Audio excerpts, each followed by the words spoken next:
Hey everyone, Jacob Howard here, and today we are going to discuss my top 10 tips for your first flight. Tip number 1, choosing the right location. For your first flight, we recommend a big, open, grassy field or park free from trees, obstacles, and people or animals. The softer and fluffier the grass, the better, but not grass tall enough that it will be hard to find your drone. It's also a good idea to fly at a location you know. Things look a lot different when you're up in the air and you want to be able to fly the drone back to yourself. So pick a flying location where it'll be easy to locate yourself from the sky. Tip number 2, fly in good weather.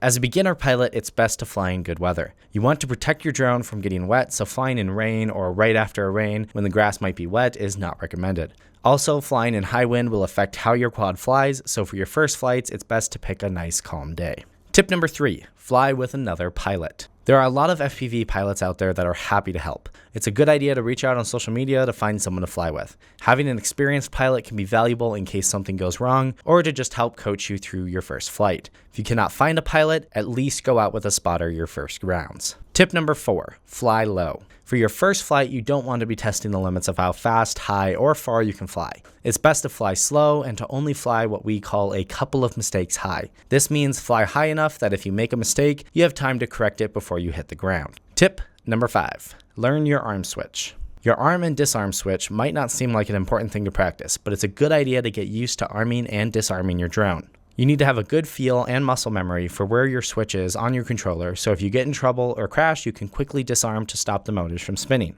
It's also good to familiarize yourself with the other switches on your transmitter, so if you need to switch modes while in flight, you can do so without looking at your transmitter. Tip number 6, takeoffs and landings. You will want to become proficient at taking off, controlling your speed, direction, and landing. Getting high up in the air is easy, but making a well-controlled landing low to the ground can be challenging. Try taking off and hovering a few feet off the ground, then try to bring it in nice and easy. Remember to disarm as soon as you touch the ground or a few inches above. Try doing this several times, getting a little higher each flight until you're comfortable with coming in low and landing. Tip number 7, fly a figure 8. Now it doesn't sound like a lot of fun, but flying a good figure 8 can be hard. Don't be afraid to make it a big figure 8, then gradually see if you can make it smaller. This will help you get used to making left and right-handed turns using both sticks simultaneously. Tip number 8, don't overcorrect. Overcorrecting is one of the biggest mistakes I see new pilots make. Although you are in control of your drone, remember that your drone wants to keep flying in whatever direction it is currently heading. Make an adjustment and it'll head that direction and want to keep flying that way. Just like with driving a car or a bike, small movements can make big changes, especially at high speeds. Make small changes and see how it affects your drone. Tip number 9, disarm when needed. When flying, especially your first flight, if you get in a big mess, it is best to disarm and let your drone fall. This usually results in the least amount of damage to your property or other people's property. Your drone can handle a fall. Disarm when needed though, such as when you lose control. Use the disarm with caution, but also don't be afraid to use it. Tip number 10, how to handle a crash. If and when you crash, the first thing to remember is to disarm your drone. You don't want the motors to keep spinning while on the ground. If they keep spinning, you risk damaging your props and even damaging the motors themselves.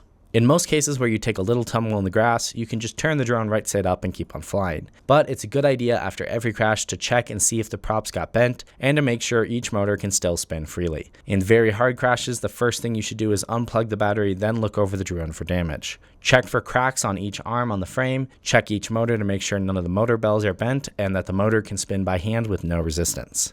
If a prop does get bent, you can usually bend it back into place. But if there are cracks in the prop, do not fly it, replace it. Check the video transmitter antenna for damage, look at the electronics and make sure everything is still connected and free of debris, then plug the battery in and do a hover test before doing anything else extreme. So those are my top 10 tips for your first flight. These steps are outlined in a PDF you can download below so you can bring them on your first flight. If you guys have any questions, definitely let us know and have fun flying.